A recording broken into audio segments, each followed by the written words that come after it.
निदा आसिफ नाज़रीन आपको बताएं पंजाब असम्बली में के इजलास में वज़ीर आला पंजाब हमज़ा शहबाज शरीफ जो है अपना इजहार ख़याल कर रहे थे। उनका कहना ये था कि वज़ीर आज़म जो है सस्ता डीज़ल और पेट्रोल स्कीम शुरू करने जा रहे हैं। और इसके अलावा आपको बताएं कि जो मज़ीद टैक्सेस लगाने का कहा जा रहा है, 13 शोबों पर टैक्सेस की बात की जा रही है, जिसमें जो है सीमेंट और टेक्सटाइल समेत जो है 13 शोबों, जैसे भी मैंने अपने इंट्रो में जिक्र किया कि कहा जा रहा है इनमें टैक्सेस लगाए जाएंगे।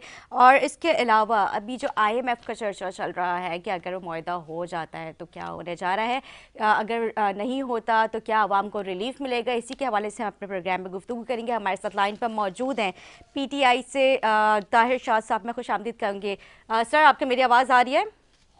जी बिल्कुल आ रही है। सर, आज आपने देखा जो असम्बली में, पंजाब असम्बली में हमज़ा शहबाज शरीफ साहब जो है वज़ीर आला पंजाब, वो गुफ्तगू कर रहे थे। उनका कहना है कि 13 शोबों पर फिर से टैक्सेस लगाया जाएगा। और इसके अलावा जो है PTI के जो है सॉरी नून लीग के मिफ्ता इस्माइल साहब कहते हैं कि ये जो मुल्क का दिवालिया निकला है ये इमरान खान की हुकूमत में निकला है, जिसका खमियाजा हम आज तक भुगत रहे हैं। जी, क्या कहेंगे आप?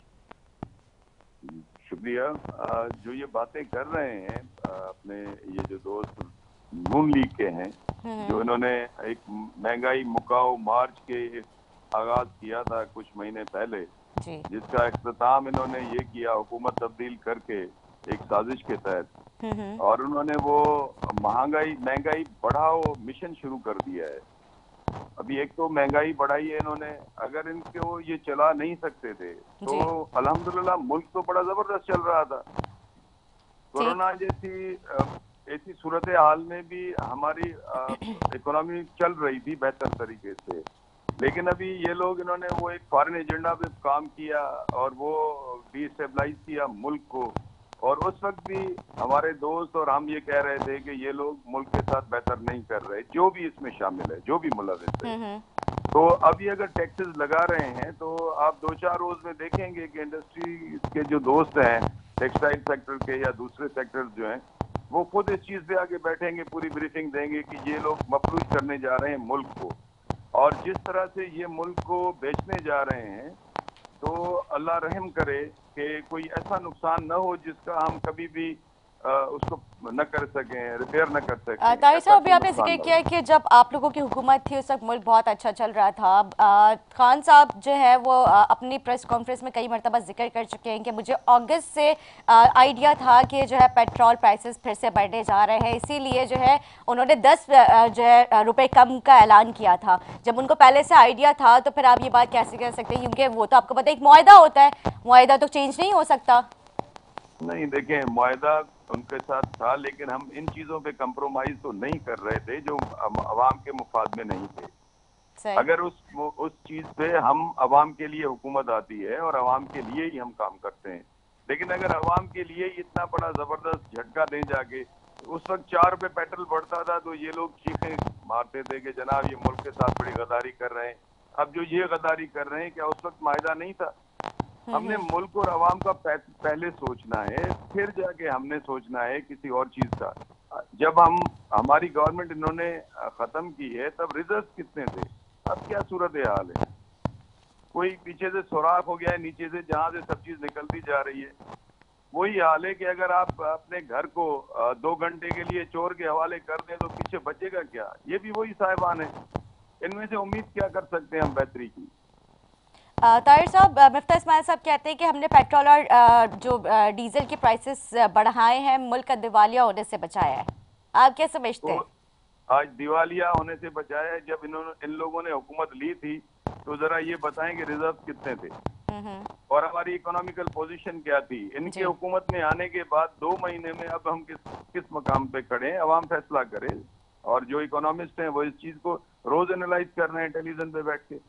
जी बिल्कुल, लेकिन वो कहते हैं कि इमरान खान जो है, मिफ्ता इस्माइल साहब ये भी कहते हैं कि वो मुल्क को श्रीलंका बनाने जा रहे थे। ऐसा उस वक्त था तो नहीं, अभी होने जा रहा है, अभी श्रीलंका सर, आप इस चीज का नहीं मानते कि आप लोगों के दौरे हुकूमत में कितनी महंगाई थी? तो आज और उस दौर को आप कंपेयर कर लें, अगर उस वक्त ज्यादा थी तो फिर गलती पे थे हम। अगर इनके दौर में अब ज्यादा है तो श्रीलंका तो ये लोग बनाने जा रहे हैं पाकिस्तान को। बिल्कुल, लेकिन ये जो आईएमएफ के जो मुआहदे का जो जिक्र है, आप लोग कहते हैं कि अगर ये मुआहदा हमने किया था तो आप इसको आवाम के सामने लेकर आए, और ये कहते हैं कि हम पिछले जो मुआहदे हम उन्हीं को ही कंटिन्यू हम लोगों ने किया हुआ है। तो ये चीज़ थोड़ी सी वाजे कीजिएगा, ये जो मुआहदे का आजकल बार बार जो जिक्र किया जा रहा है कि इसकी अक्सर हकीकत है क्या? देखिए, मसला ये है कि उस वक्त गवर्नमेंट ने ये महसूस किया कि आईएमएफ के मुआहदे में हमें नुकसान हो रहा है और हमारे अवाम पे बोझ जाएगा। इसी वजह से खान साहब ने रशिया के साथ निगोशिएट किया और वहां से हमने पेट्रोल और गंदम सस्ते रेट पे लेने का मुआहदा करने जा रहे थे, और जिसका उसके अपने एम्बेसडर ने इकरार भी किया है कि ऐसी डॉक्यूमेंटेशन 2020 से शुरू थी, और अगर ये हो जाती तो पेट्रोल प्राइसेस हमारे यहाँ ना बढ़ते। जी, जब इंडिया में नहीं बढ़ रहे तो हमारे यहाँ क्यों बढ़ते? फिर हमें इन मुआहदों पे और कड़ी शराइत पे जाने की कोई जरूरत भी नहीं थी। तो इन लोगों ने फॉरेन एजेंडा को पाकिस्तान पे मुसल्लत किया है, और फॉरेन एजेंडा कभी नहीं चाहता कि पाकिस्तान स्टेबलाइज हो पिछले 70 सालों में। आपकी कुछ आवाज बहुत स्लो आ रही है जी, आप बात अपनी दोबारा रिपीट कीजिएगा। मैं कह रहा हूँ ये अपना एजेंडा फॉरेन एजेंडा पे आए थे, और उसी एजेंडा के तहत रशिया से इन्होंने निगोशिएट नहीं किया, सही, और आईएमएफ की तरफ गए जहां से हमें इतना बड़ा बोझ आया है अवाम पे। सर आईएमएफ के पास आप लोग नहीं गए थे? जी, आईएमएफ के पास आप नहीं गए थे? आप मतलब पीटीआई की हुकूमत? आईएमएफ के पास हम गए थे, लेकिन उनकी शराइत इस तरह से घुटने टेक के नहीं मान रहे थे। हम उसका अल्टरनेट ले रहे थे रशिया से, सही, कि हमें रिलीफ आ जाए, लेकिन इन लोगों ने किसी को खुश करने के लिए वो खत्म कर दिया। ठीक। सर ये जो गैस की लोड शेडिंग और जो है ओवर बिलिंग की जो है आजकल बड़ा मसला चल रहा है, इस हवाले से क्या कहेंगे? क्योंकि आप लोग कहते हैं कि हमारे दौरे हुकूमत में जो है लोड शेडिंग उस तरह से थी नहीं, ओवर बिलिंग थी नहीं। देखिए, आप अगर उठाएं 2008 से लेके और 2018 तक, तो लोड शेडिंग, बिजली का मसला बहुत ज्यादा रहा। लेकिन जब पीटीआई हुकूमत आई तो उसके बाद चीजें आहिस्ता आहिस्ता सेटल होने लगी। अब उसके लिए टाइम चाहिए होता है। जब चीजें सेटल होने पे आई तो इन लोगों ने आके फॉरेन एजेंडा पे हुकूमत खत्म कर दी और ये इम्पोर्टेड गवर्नमेंट आ गई।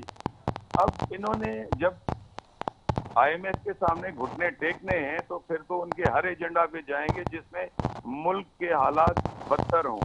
फॉरेन एजेंडा यही है कि मुल्क के हालात बदतर करके और वो अपना इन्फ्लुएंस कायम करें आके यहाँ पे। जी जी जी। तो अब इस सूरत हाल में अगर अवाम को ये लोग इस हाल में छोड़ेंगे तो अवाम ने बिल आकर फैसला करना है और वही श्रीलंका की सूरत हाल पे जाएंगे। ठीक है सर, मैं आपसे लास्ट में क्वेश्चन करना चाहूँगी। मैंने आपका काफ़ी टाइम ले लिया।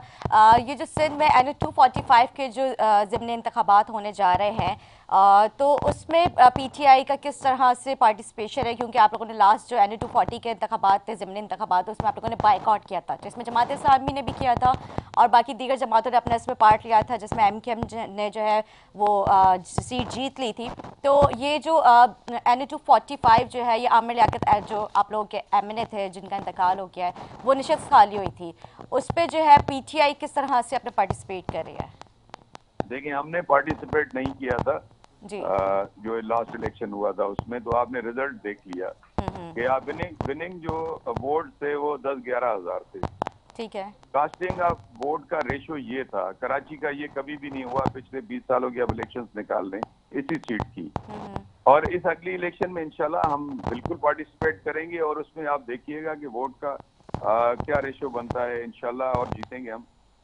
सही। बल्दियाती इंतखाबात होने जा रहे हैं, कोर्ट का भी फैसला आ चुका है। उन्होंने कोर्ट का कहना था कि बल्दियाती इंतखाबात जो है वक्त पर होंगे, तो किस तरह की तैयारी है पीटीआई की?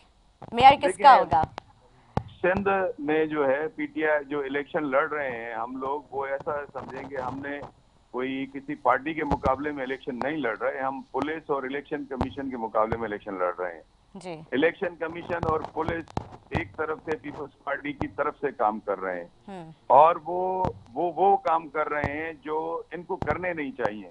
लोगों को उठा रहे हैं, मार रहे हैं, जेलों में डाल रहे हैं, प्रेशर दे रहे हैं, चर्च की बोरियां रख के चालान कर रहे हैं। उसके बाद इलेक्शन कमीशन ने, हमें तो इस हद तक पता चला है कि ये जो फर्स्ट फेज होने जा रहा है इसमें इलेक्शन कमीशन इनको बैलेट पेपर्स देने जा रहा है जो ये इनके घरों में होंगे और ये डाल के वोट आके उसमें डालेंगे।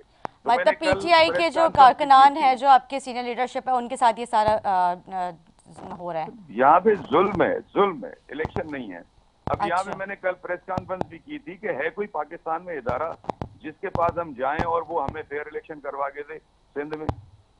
अगर पीपल्स पार्टी को आपने फेवर देना है तो आप इनके नॉमिनेशन पेपर भरवा के और ये खजीमत में कौम को क्यों डाल रहे हैं? आपने इनके नंबर जो है नाम लेके और उनके आप नोटिफिकेशन निकाल दें। ठीक। इलेक्शन करवाने की क्या जरूरत है इस सूरत हाल में कि सही। न हमें कहीं घूमने दिया जा रहा है? हमारे चेयरमैन के पीछे इनकी पुलिस की गाड़ियां घूमती हैं कि अपनी एक्टिविटी महदूद रखो, नहीं तो कल को चर्च की बोरी में तुम्हें चालान कर देंगे। हम्म। अब इस सूरत हाल में इलेक्शन हो रहा है सिंध में। ठीक है जी, बहुत शुक्रिया। सैयद ताहिर साहब हमारे साथ पीटीआई से मौजूद थे। एक छोटा सा ब्रेक लेंगे, ब्रेक के बाद गुफ्तगू जारी रखेंगे हमारे साथ।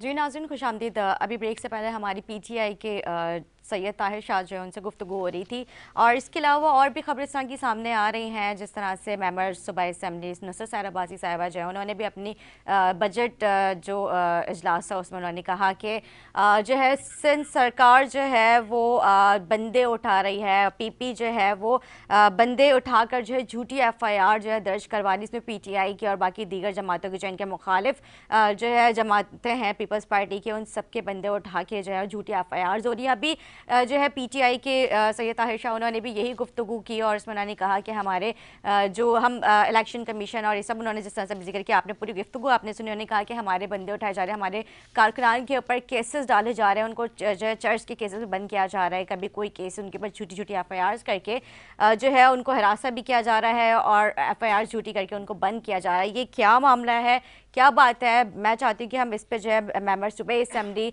नुसरत सहर अब्बासी उनसे हम गुफ्तगू करें। इसके अलावा मैं आपको ये बताऊं कि मुर्तज़ा वहाब जो हैं उनका कहना है कि चंद घंटों की जो बारिश थी उसके बाद जब मुर्तज़ा वहाब सड़कों पे तो फ़ौरन आ ही जाते हैं, वो पिक्चर्स लेके और वो अपलोड कर देते हैं अपने ट्विटर और डिफरेंट उनके अकाउंट्स पे। वो कहते हैं कि जो है बारिश के होते ही जो है नालों की सफाई स्टार्ट हो चुकी है, लेकिन जब हमने सर्वे किया, हमारी टीम ने सर्वे किया, उसके बाद जो हमने जो अंदरूने कराची के जो कुछ एरियाज़ है हमने उनका वहाँ पे जब सर्वे किया तो वहाँ पे जो हालत थी चंद मिनटों की, चंद जो है जो कतरे वहाँ पे पड़े तो इतना बुरा हाल हो चुका है कि वो सैलाब का मंजर आज तक पेश कर रहे हैं। लेकिन मुर्तज़ा साहब जो है वहाँ मुर्तज़ा वहाब साहब एडमिनिस्ट्रेटर कराची, उन्होंने वहाँ पे जाना मुनासिब नहीं समझा। वो मेन शाहराहों पे जाते हैं और जाके वो पिक्चर्स लेके अपलोड कर देते हैं। लेकिन मैं आपसे आज रिक्वेस्ट करती हूँ कि आप उन एरियाज़ में भी जाएँ जहाँ पे, आप उन इलाकों में जाएँ जहाँ पे जो कच्ची आबादियाँ हैं, जहाँ पे लोगों का मतलब आना जाना मुहाल हो चुका है। कई वहाँ पे जो है मिलीमीटर पानी खड़ा हुआ है, लेकिन वहाँ का कोई पुरसाने हाल नहीं है। वहाँ की आवाम ने कई मरतबा जो है पिछली जब बारिश हुई थी पहले भी लोगों ने दरख्वास्तें लगाई, कितनी दफ़ा कंप्लेंट्स हो चुकी हैं, लेकिन किसी किस्म का कोई हुकूमती बंदा वहाँ पर पहुँचा नहीं है और वहाँ पर किसी किस्म का कोई मतलब अभी तक काम नहीं हुआ। और आज भी जब बारिशें होती हैं तो ऐसी ही सूरत हाल होती है।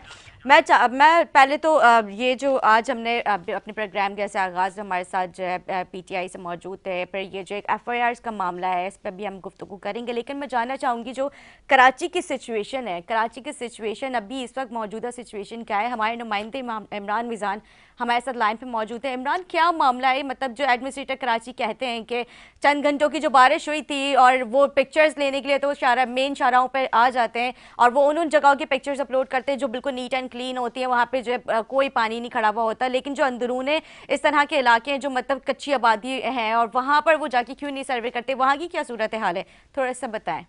जी निदा, बिल्कुल मैं आपको बताऊं कि गुज़िश्ता दिनों जो चंद मिनट की बारिश हुई थी जिससे शहर कायद की जो आवाम है वो रोडों पे किस तरीके से जो है वो मायूस होते हुए नजर आई है कि चंद मिनट की जो उनका रास्ता था वो कई घंटों बाद वो अपने घरों तक पहुंचे हैं। और दूसरी जानिब में बताऊं, हमारे एडमिनिस्ट्रेटर साहब जो है मुर्तज़ा वहाब साहब, उनको जो देखा जाता है जब भी बारिशें होती हैं तो वो अक्सर जो है वो शाराय फैसल जो है वहाँ पे वो नजर आते हैं। ये कच्ची आबादी जो कि सरजानी टाउन जो कहलाता है, लांडी कोरंगी का इलाका जी। कहलाता है, औरंगी टाउन का कहलाता है, वहाँ पे हमने नहीं देखा एडमिनिस्ट्रेटर साहब को कि वहाँ पे वो नजर आए हुए हों, क्योंकि गुज़िश्ता दिनों जो चंद मिनट की जो बारिश हुई थी जिससे निदा हाल जो था कराची में वो सब ने ही देखा है कि किस तरीके से जो है वो पानी जमा था लियाकताबाद में, गुरु मंदिर पे, औरंगी टाउन, कोरंगी, लांडी। और दूसरी बात में अगर आपको बताऊं कि नाले साफ का जो इनका दावा था कि नाले साफ हो रहे हैं, जबकि आप वीडियो में भी अभी फुटेज में देख रही होंगी कि ये गुलशन मेमार डिस्ट्रिक्ट ईस्ट का ये नाला है जो कि गुलशन मेमार से होता हुआ जो है मुख्तलिफ गोटों से होता हुआ लियारी नदी की तरफ जा रहा है। इस नाले के आप देखें कि नाले के ऊपर किस तरीके से इंक्रोचमेंट हुई हुई है, किस तरीके से घर बने हुए, नाले को कितना छोटा कर दिया गया है। इंक्रोचमेंट जगह जगह तो हो रही है, लेकिन नाले के ऊपर जो तजावजात हैं वो क्यों नहीं हटाए जा रहे, जिससे नाले आप देखें कि किस तरीके से छोटे हो गए हैं। और ये बड़ा खदशात है, हादसा हो सकते हैं, क्योंकि 30 के बाद जो फिर जो है बारिश की पेशगोई की गई है। और अगर ये नाले साफ नहीं किए गए तो ये नाले जो हैं यहाँ पे इर्द गिर्द छोटे छोटे गोड़ जो इतने मौजूद हैं वो बड़े मुतासिर होंगे।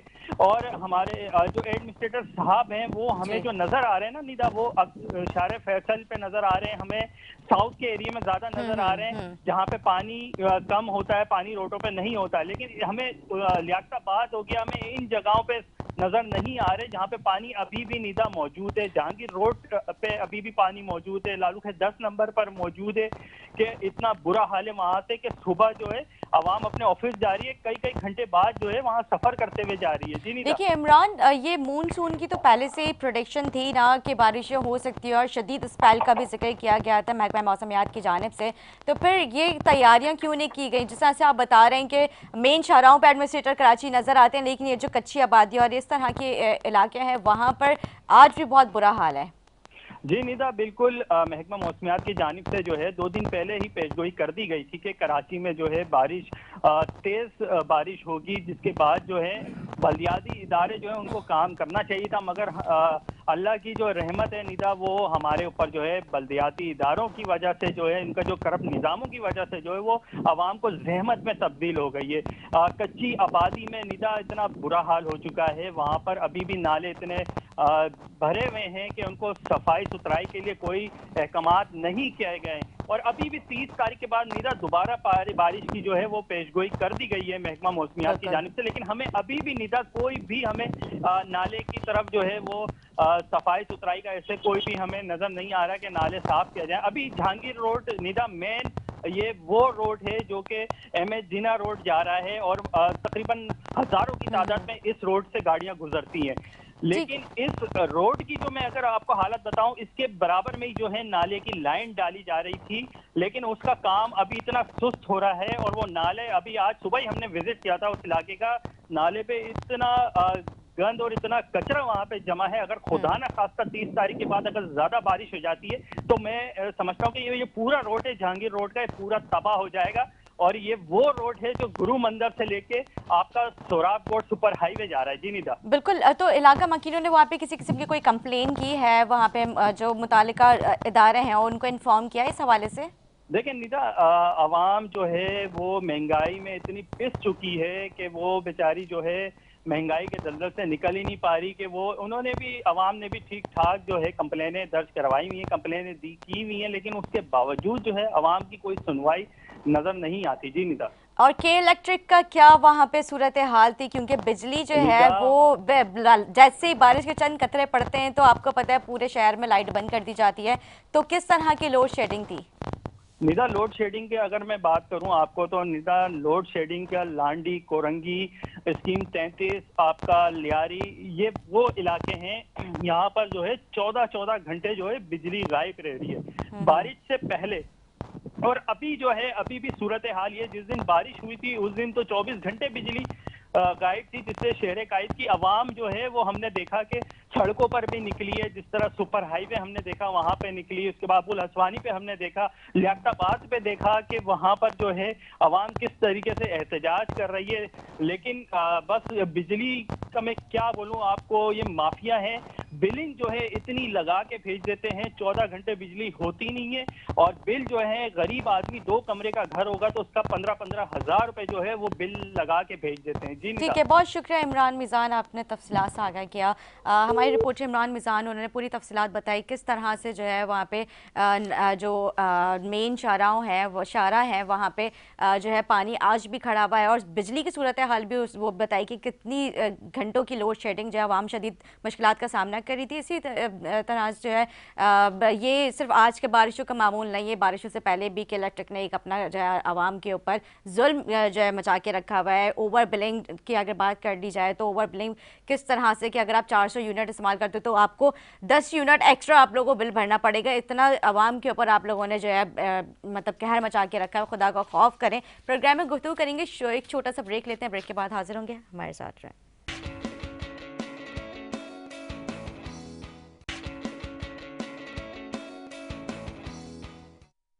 जी नाज़रीन, खुश आमदीद।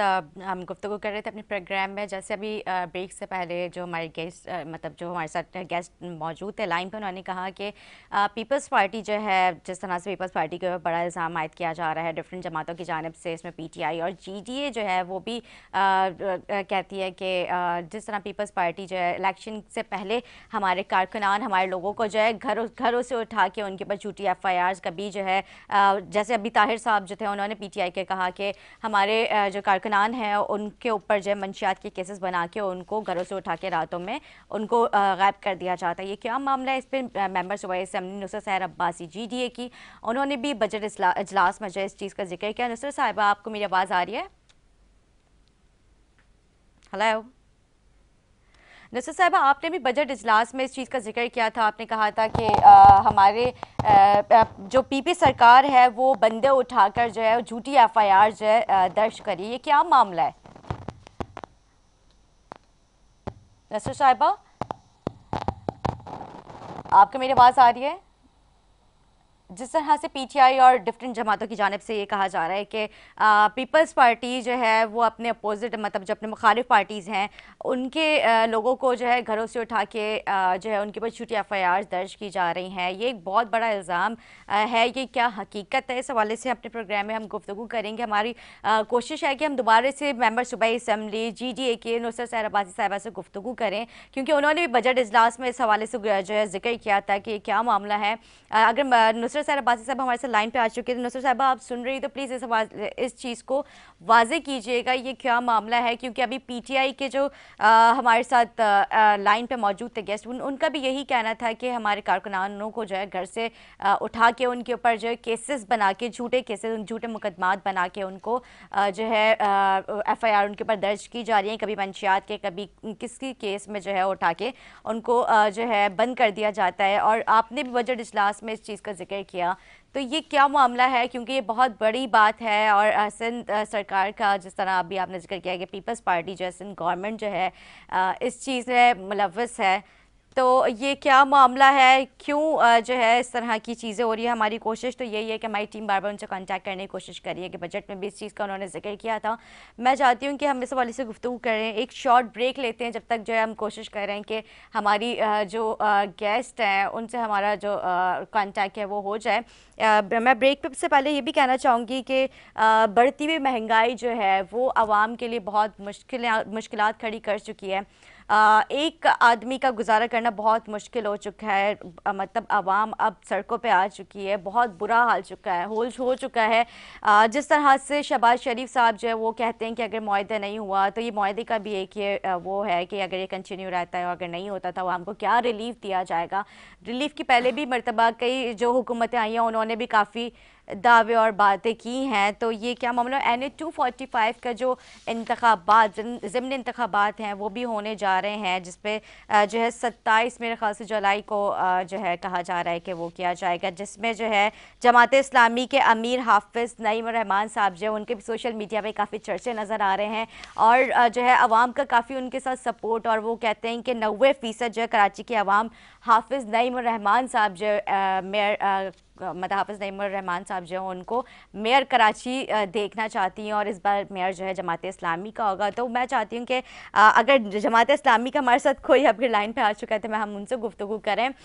नजीब साहब, हमें आपको मेरी आवाज़ आ रही है? जिस तरह से कराची की आवाम और जमात इस्लामी दावा करती नज़र आ रही है कि बल्दियाती इंतखाबात करीब हैं और NA 245 के भी इंतखाबात करीब हैं, किस तरह से, क्योंकि अभी लास्ट आप लोगों ने NA 240 में बाइकआउट किया था, वो बाइकआउट की वजह क्या थी, ये भी इस चीज़ को थोड़ा सा वाजे कीजिएगा।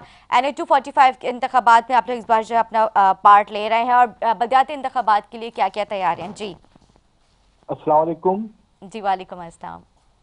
आपने दो बातें कर ली, मैं इंशाल्लाह जवाब देता हूँ जी इसका। जी सबसे पहले तो इस बात पे आ जाए कि जमात ताज एक बहुत बड़ी अल्हम्दुलिल्लाह जमात इस्लामी को कामयाबी मिली है हमारे मौक़िफ़ को, जी कि पीपल्स पार्टी, पैदा कौमी मूवमेंट और तहरीक इंसाफ समेत ये पार्टियां सब इलेक्शन को मुलतवी करवाने के लिए अदालत में चली गई थी, और जमात इस्लामी के वकील ने फिर आज सबको वॉश आउट कर दिया अल्हम्दुलिल्लाह। और कोर्ट ने ये फैसला दे दिया है कि बल्दियाती इंतखाबात अपने वक्त पे होंगे। दरअसल हाफिज नईम रहमान साहब की सूरत में जो लीडरशिप मैसर आई है कराची को, ये मैं समझता हूँ कि ये जमात इस्लामी की ही सिर्फ लीडरशिप नहीं है, बल्कि ये पूरे कराची के शहरी, चाहे उनका ताल्लुक किसी भी सियासी जमात से हो, बड़ी उम्मीद की नज़रों से हाफिज नईम रहमान को देख रहे हैं। वो बिला किसी नस्ल, जात और पात और सियासी वाबस्तगी से बालातर होकर पूरी कराची के लिए काम कर रहे हैं, और ऐसा ही फर्ज जो है वो कराची के लिए बेहतरी की कोई उम्मीद हो सकता है। तो इसमें तो अल्हम्दुलिल्लाह कोई शक नहीं है कि हाफिज नईम रहमान साहब इस वक्त पूरे कराची के लिए एक तवाना आवाज बन चुके हैं, और मुसलसल जो 7 साल से वो जद्दोजहद कर रहे हैं बल्दियाती इंतखाबात के अंदर और कराची को हुकूक दिलाने की कैंपेन में और इस जद्दोजहद में, तो ये एक बहुत बड़ा संगे मील आज उबूर किया है जमात इस्लामी ने। अब देखें ना, ये क्यों बैकआउट कर रही है, ये पीपल्स पार्टी हो गई, ये MPM हो गई, ये तहरीक इंसाफ, इसलिए बैकआउट कर रहे हैं कि इनको अब नजर नहीं आ रहा। इन्होंने मुख्तलिफ हीले बहाने ढूंढ के, जो ये सारे एतराज़ात तो खैर हमारे भी हैं, लेकिन हम ये कहते हैं कि मर्दमशुमारी भी सही होनी चाहिए और यूनियन काउंसिलों में जो तादाद का मामला है वो भी सही होना चाहिए, लेकिन किसी कॉस्ट के ऊपर भी इलेक्शन को मुलतवी ना करें, इसलिए कि सुप्रीम कोर्ट की रोलिंग मौजूद है, उसके अंदर तमाम फंड एलोकेट हो चुके हैं, और अब ये फंड तो इनकी जेब में चले जाएंगे। सर नजीब साहब, मुत्तहदा तो सिर्फ उनके पास एक ही पॉइंट है कि हमारे बल्दियाती इंतखाबात हैं, जो उनके इख्तियारात हैं वो निचली सतह तक जो है उनको मुंतकिल नहीं किए जा रहे हैं, इससे वो भी वो कोर्ट में गई है। दौर में हुआ है ना जी। अब ये तो 30 साल से एक दिन का वक्फा भी नहीं है, 30 साल से मुस्तकिल ये पीपल्स पार्टी के साथ लटकी हुए हैं सिंध में, और वफाक के अंदर पीपल्स पार्टी, नून लीग या PTI जो भी हुकूमतें बनती रही हैं ये उसके साथ रहे। एक दिन यानी 24 घंटे का भी वक्फा नहीं है कि ये अपने आप को बरी उज़्ज़िम्मा कहे। तो अगर तो ये इख्तियारात नहीं है तो इनकी वजह से नहीं है, इनको तो पूरे इख्तियारात मिलते हैं, इनको तो पूरे ब्रीफ केस मिल जाते हैं। यानी अभी इलेक्शन से पहले 50-50 करोड़ रुपए यानी 13 अरब रुपए इनके MPS को मिल गए, MNAs को, कि वो अपने इलाकों में कुछ काम करें। लेकिन इलाकों में काम अगर हो रहा होता तो इन गुज़िश्ता सालों में 5,000 अरब रुपए से ज्यादा, 5,000 अरब डॉलर, इससे ज्यादा का फंड कराची के अंदर आ चुका है। लेकिन मुझे बताइए कि क्या 5 अरब रुपए भी लगे हैं? ये इनकी जेबों में गए हैं। ये सियासी जमातें इसीलिए इनके साथ जुड़ी होती हैं कि ये अपने जाती मफादात को लेके चल रही हैं। लिहाजा हाफिज नईम रहमान, तो इन्होंने ये लोगों को शऊर दिया कि असल में तो आपके पैसे जो है वो इन लोगों के ऊपर खर्च हो रहे हैं, लिहाजा आप कराची की बेहतरी के लिए होना चाहिए। यानी कि आप ये देखें ना, ये PTI की हुकूमत और ये अली जैदी और सब शोर करते रहे कि हमने जी मानसून के सीजन में नालों की सफाई करवा दी है, यानी सिर्फ 1.5 घंटे की बारिश के अंदर, जो कि पूरी कराची में हुई भी नहीं, उस 1.5 घंटे की बारिश के अंदर इनका नक्शा पलट गया कराची लेकिन का। मुर्तजा हालात वहाब साहब तबाह जो है हो गए। उन्हीं नालों का जिक्र करते हैं और वो कहते हैं कि अब कराची की सब सूरत नालों हाल के आपके ऊपर तो सामने कमाल बिल्कुल है। नीट एंड क्लीन है। ये नाला पार्टियां हैं भाई, एमसीएम हो गई, पीटीआई हो गई, मुर्तजा वहाब हो गए, ये नाला लोग हैं, नाला पार्टियां हैं। ये नाले के ऊपर नाले की सफाई पे कमा रहे होते हैं, हालांकि सफाई होती नहीं। नालों की खुदाई, नालों की सफाई, नालों की चौड़ाई, नालों की कटाई, ये मुसीबत डाल दी है कराची के लिए। यानी इस वक्त दुनिया जो है, कराची से बाहर मेट्रो मुल्तान के अंदर लोग सफर कर रहे हैं, मेट्रो पेशावर में लोग सफर कर रहे हैं, मेट्रो लाहौर में लोग सफर कर रहे हैं, मेट्रो इस्लामाबाद में लोग सफर कर रहे हैं। यानी कराची जो इन सबको 95% या 70%, 66% रेवेन्यू देता है, कराची के अंदर ये 6 साल के अंदर कोई प्रोजेक्ट नहीं ला सके। तो अब आप बताइए ना कि इनको क्या, यही तो मायूस है। यानी पीटीआई का कारकुन खुद इनसे मायूस है, एमसीएम का कारकुन अपनी क़यादत से मायूस है।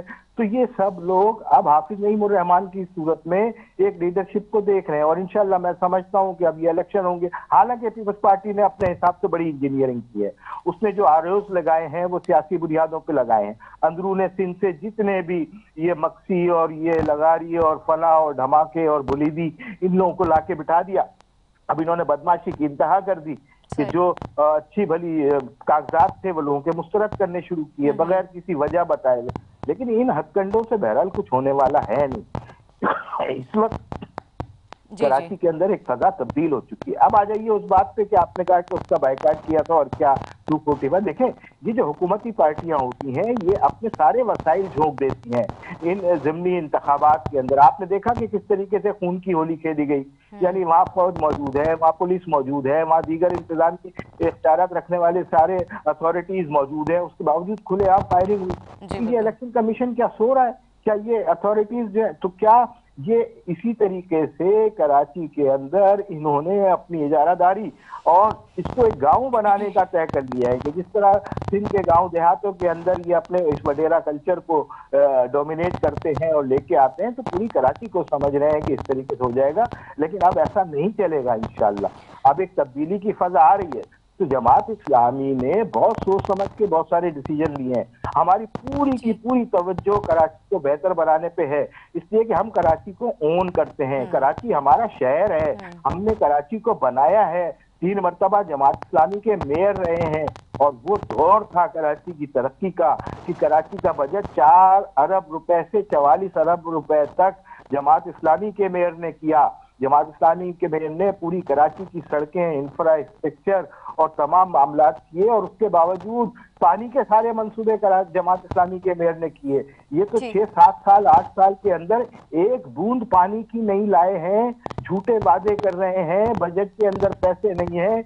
और चाहे शहबाज शरीफ हो, चाहे इमरान खान हो साबिक, उन्होंने आके झूठ की यलगार कर दी, झूठ की बुनियाद पे लोगों को बेवकूफ बनाया। हम कहते रहे कि बजट में पैसे नहीं है, ये झूठ बोल रहे हैं, लेकिन बहरहाल उनके साथ मीडिया लगा हुआ है, उनके साथ दूसरे लोग लगे हुए हैं, उनके साथ बाइख्तियार वो स्टार वाले लोग लगे हुए हैं।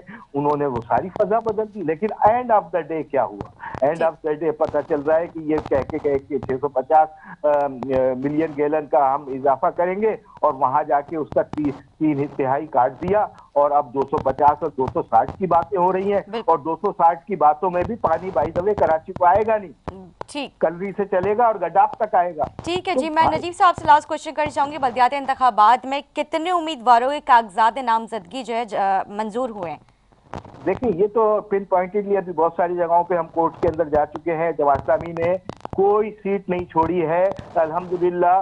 तमाम की तमाम यूनियन काउंसिलों में जमात इस्लामी के 2-2 पैनल मौजूद हैं, यानी एक मेन पैनल मौजूद है, एक सपोर्टिंग पैनल मौजूद है।